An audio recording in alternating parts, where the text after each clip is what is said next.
Jamia Millia university Delhi से हैं मान्यवर संजय इंगोली साहब।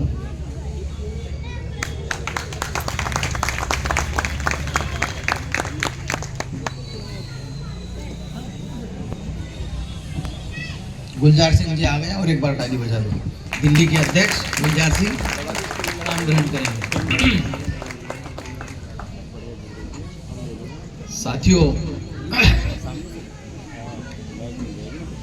बड़े खुशी का और उत्साह का माहौल यहाँ पर आज है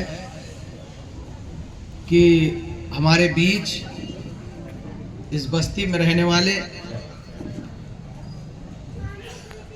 और यहाँ से हमारे आंदोलन का नेतृत्व करने वाले अजय जिनवाल जी के इस बस्ती के सामने हम लोग अपने पार्टी के इस जनसभा का आगाज कर रहे हैं। मैं देख रहा हूं कि हमारे जितने साथी ये चुनाव लड़ रहे हैं दिल्ली में, करीब करीब हमने आधे दिल्ली की तैयारी कर रखी है। 36 कैंडिडेटों की तैयारी हमने कर रखी थी। डरे हुए सरकार ने हमारे कुछ साथियों के फॉर्म रिजेक्ट करा दिए। हम उनके आभारी हैं कि उन्होंने हमारी और तैयारी करने के लिए हमें ललकारा है।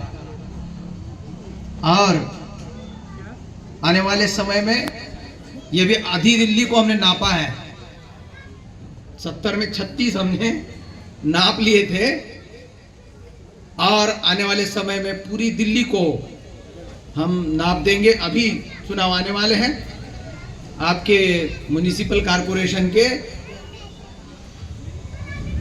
उसमें जब कैंडिडेट हमारे सारे दिल्ली के होंगे ना, तो इस सभा में बैठने के लिए कैंडिडेट को ही कुर्सी कम पड़ जाएगी, इतने कैंडिडेट खड़े हो जाएंगे। तो इस प्रकार का माहौल मैं देख रहा हूं, जबकि दुश्मन देश में निराशावाद फैला रहा है कि इस देश के ऊपर आर्य ब्राह्मणों ने ऐसा कब्जा कर लिया है, आरएसएस और बीजेपी के लोगों ने, कि doctor K Chauhan senior advocate Supreme Court आ चुके हैं। मुझे लगता है जिनको उनका परिचय है उन्होंने ताली बजाई, बाकी लोगों को भी गुजारिश करता हूं कि एक बार और ताली बजाओ।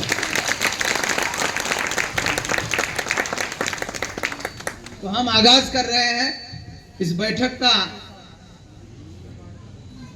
और ये जो भय देश में फैला रहे हैं कि हमारी पार्टी है, हमारी सत्ता है,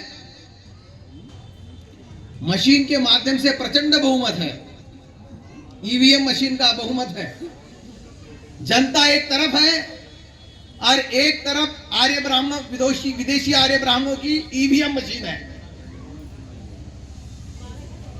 और उससे वो ये दिखाने की कोशिश कर रहे हैं कि जिधर देखो उधर हम ही हम हैं। वो रास्ते पे उतर आए और गलियों में और हमारे बस्तियों में आके देखे तो पता चलेगा वो इधर नदारत है, इधर हम ही हम हैं, वो नहीं है। ये भ्रम है उनका कि मशीन से जो चुनकर आए हैं, उनका ये भ्रम है कि वो जो डर फैला रहे हैं उस डर से लोग डरे हुए हैं। भ्रम है उनका। अगर ये लोग डरे हुए होते तो उनके छाती पर अपने कैंडिडेट खड़े किए नहीं होते। अगर ये लोग डरे हुए होते तो अपने घरों से बाहर निकालकर इस मैदान जंग में बैठे नहीं होते।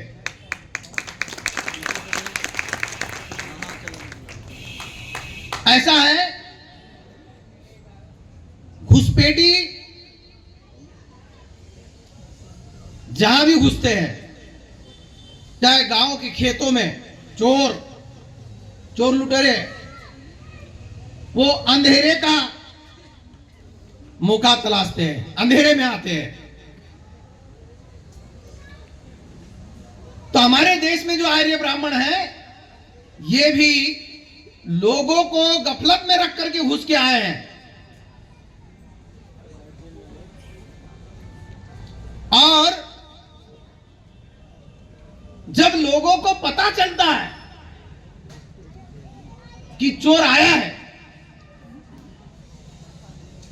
और हमारे मूल निवासी जब खेतों की रखवाली करते हैं तो अपने हथियार और अपने जानवर भी रखते हैं। जब पता चल जाता है और जग जाते हैं, जिनका खेत है वो लोग जग जाते हैं, ऐसी टॉर्च लगा के जब दिखेगा चोर दुम दबा के भागते हैं। चोरों के पास कितने भी हथियार हो, गांव के लोग जब उनको देख लेते हैं चोर दुम दबा के भागते हैं, क्योंकि उस गांव में उनका ठिकाना नहीं होता, उस गांव के वो होते नहीं है।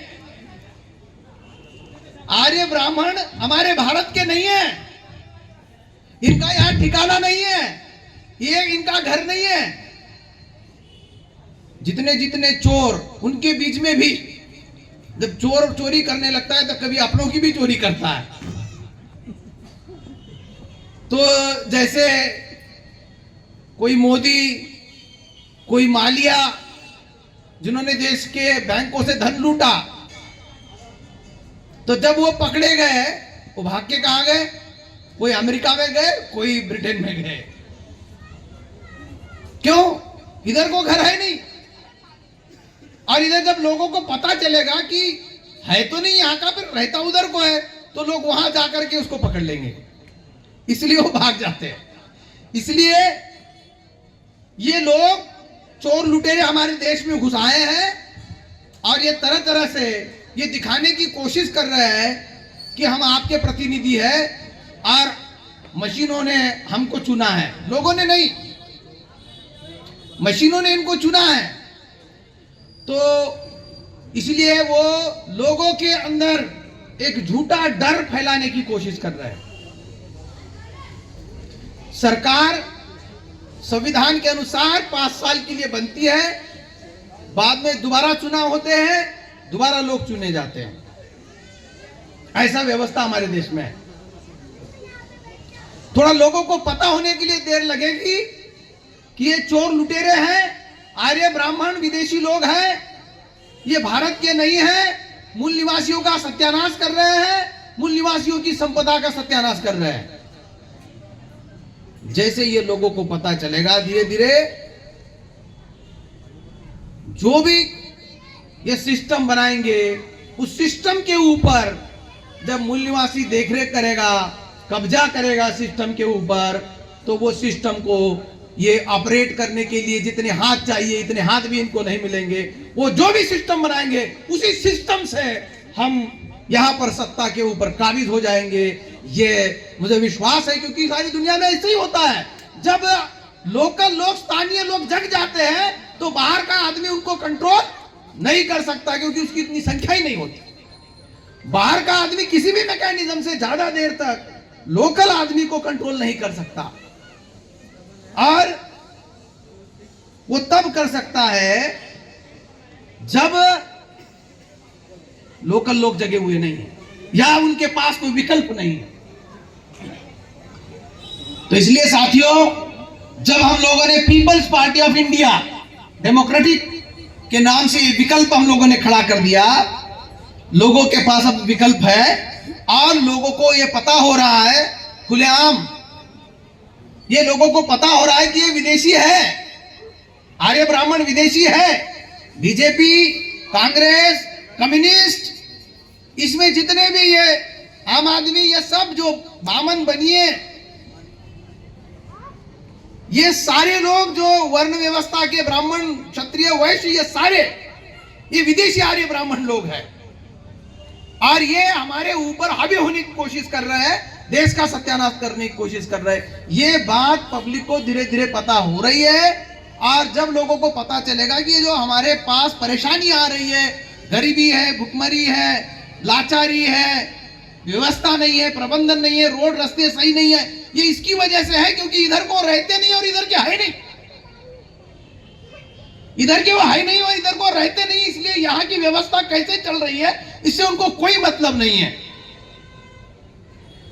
तो लोग अपना विकल्प जो है चुनेंगे, खुद का विकल्प चुनेंगे। ये जो दूसरे लोग चमचमाहट दिखाकर अपने आप को ज्यादा से ज्यादा पॉपुलर कर कर जब भी फोन उठाओ उसमें आ रहा है कि भाई मैं केजरीवाल बोल रहा हूं, फुकट में। मैं नहीं चाहता उससे बात करना, वो कह रहा मैं केजरीवाल हूं। तेरे से कौन बात करना चाहता भाई? वो बोल रहा मैं केजरीवाल बोल रहा हूं।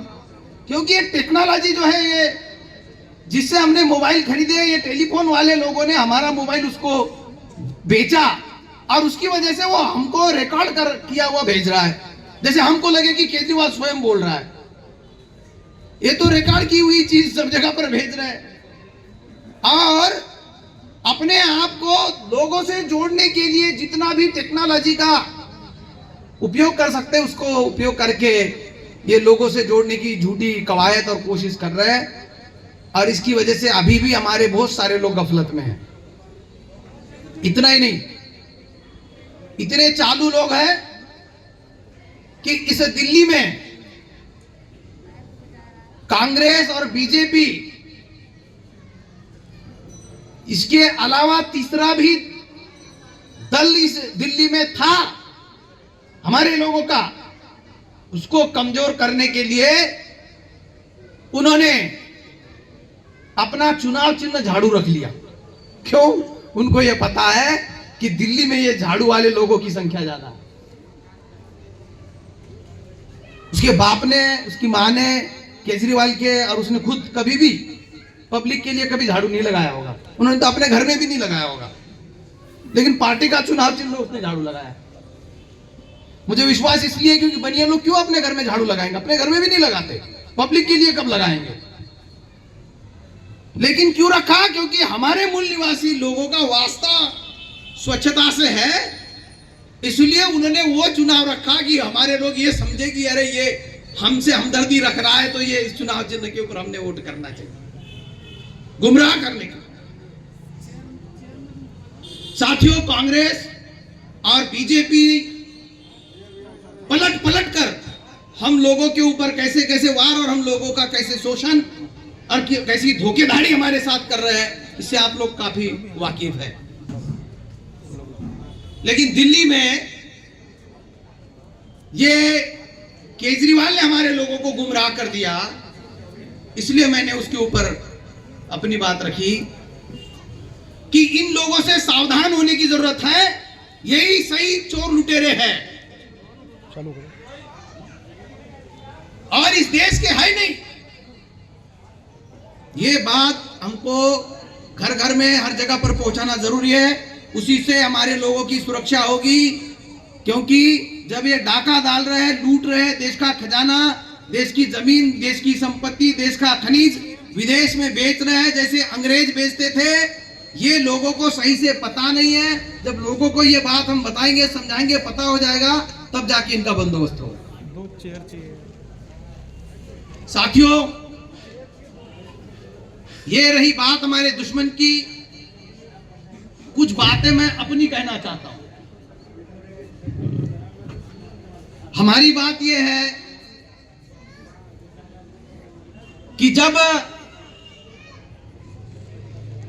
हमारे ऊपर ब्राह्मणवाद और ब्राह्मणी व्यवस्था का कहर बरपा, आघात हुआ, तो हमारे संतों ने, गुरु रविदास ने, कबीर ने, बाबा साहब ने, नारायण गुरु ने, तुकाराम ने, नामदेव ने, कई संतों ने हमें आगाह किया और उन्होंने अपने समाज का मार्गदर्शन करने के लिए अपनी संस्थाएं बनाई और उन संस्थाओं के माध्यम से हम लोगों को संगठित किया, हम लोगों को जागृत किया। उस ज्ञान के बलबूते पर आज हम जिंदा हैं। हमारे संतों ने, हमारे महामानवों ने जो हमारे लिए ज्ञान इकट्ठा किया, संघर्ष किया, उस संघर्ष की वजह से आज हम इस देश में जिंदा हैं।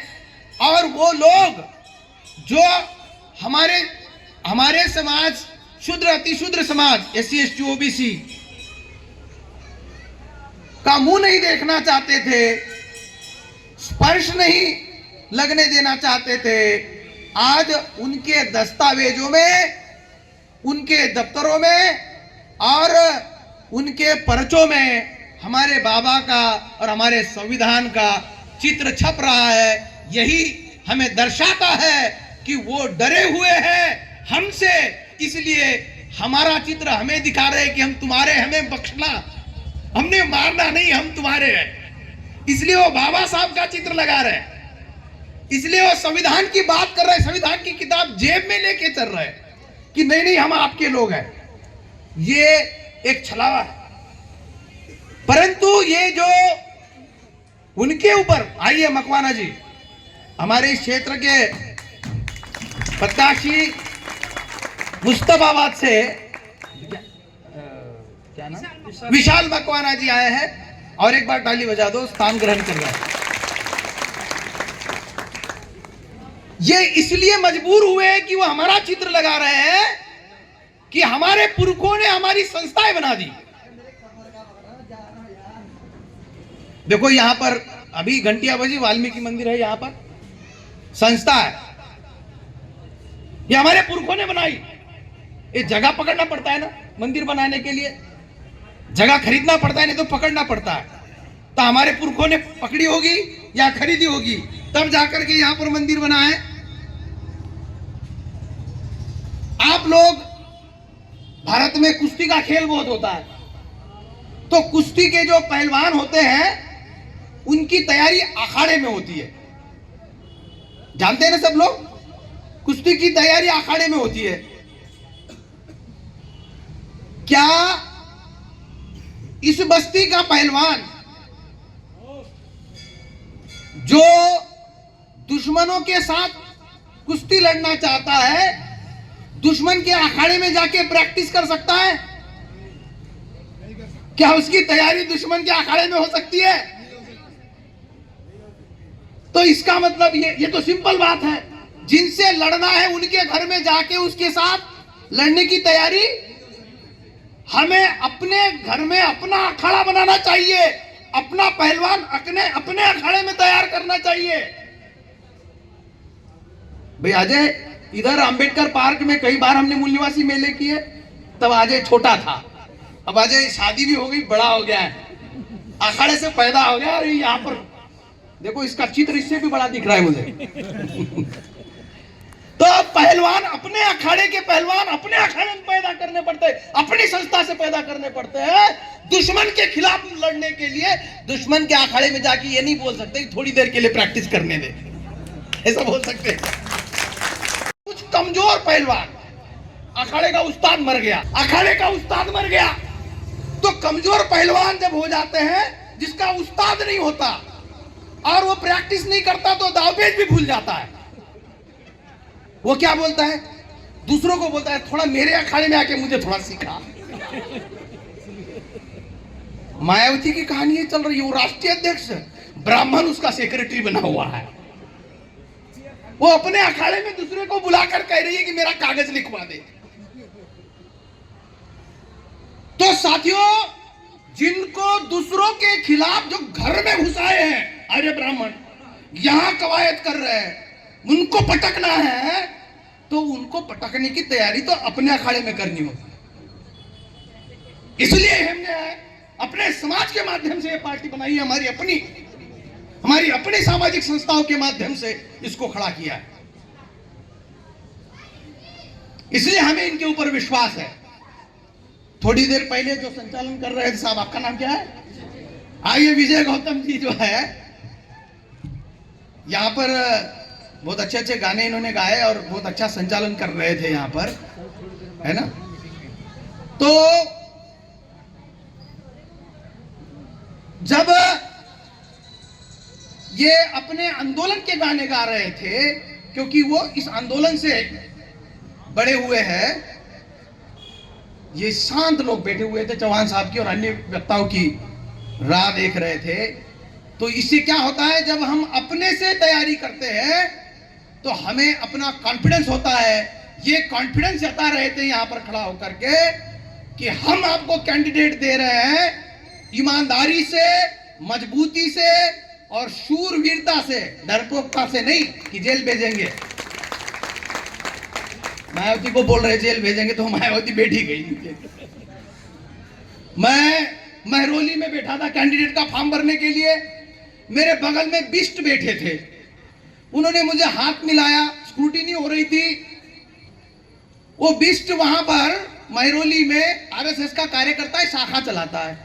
मैंने हाथ मिलाया, मैंने पूछा कौन सी पार्टी से, बोला बहुजन समाज पार्टी से। मैं थोड़ा सा इधर हो गया। मैंने कहा बहुजन समाज पार्टी में बिष्ट कहां से आ गए? ये तो उत्तराखंड में होते। तो बगल में विजय टमटा हमारे कैंडिडेट लड़ रहे हैं। वो बोले साहब ये यहाँ पर शाखा लगाते हैं, आरएसएस के आदमी है। तो मैं सोचा अब इसको मैं क्यों पूछूं कि मायावती से तुझे टिकट कैसे मिली? आरएसएस का आदमी बीएसपी के टिकट पे चुनाव लड़ रहा है, आपकी दिल्ली में लड़ रहा है। इसका मतलब क्या है? अखाड़ा मेरा है, पब्लिक मेरी है, तुम आकर के यहाँ पर जो है थोड़ी सी कलाकारी दिखाओ। ये इतनी नौबत आ गई, जिनके उस्ताद मर गए। इससे हम ये सीख गए उस्ताद एक नहीं कई होने चाहिए। एक उस्ताद होने से बर्बादी है। व्यक्ति पूजा, एकाधिकार, एक व्यक्ति एक तंबू का, एक बंबू का तंबू काम नहीं करता। एक बंबू वाला तंबू से जब बंबू टूट जाता है, पूरा तंबू बैठ जाता है। तो इसलिए लोकतांत्रिक संगठन, पार्टी का नाम ही है डेमोक्रेटिक, पीपल्स पार्टी ऑफ इंडिया डेमोक्रेटिक।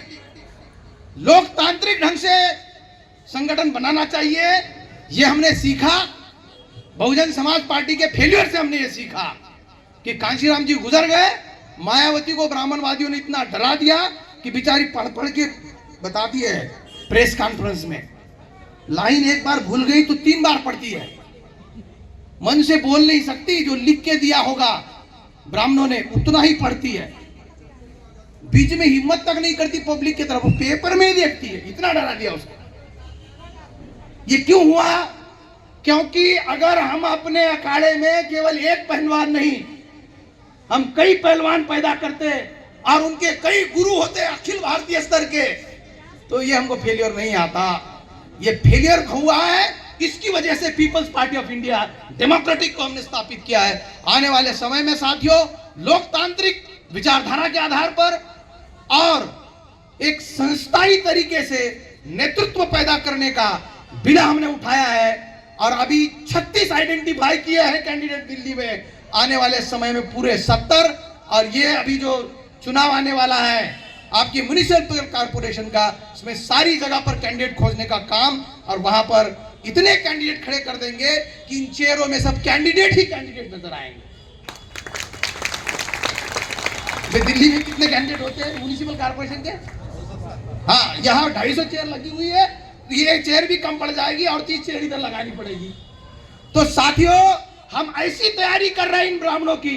मैं पहले ही कहा कि गांव के लोग जब जग जाते हैं, चोर घुसने के बाद जब जग करके लामबंद हो जाते हैं, दुम दबा के भागते हैं और मतलब पिछवाड़े में पैर उनके टिकते हैं, इतने जोर से भागते हैं।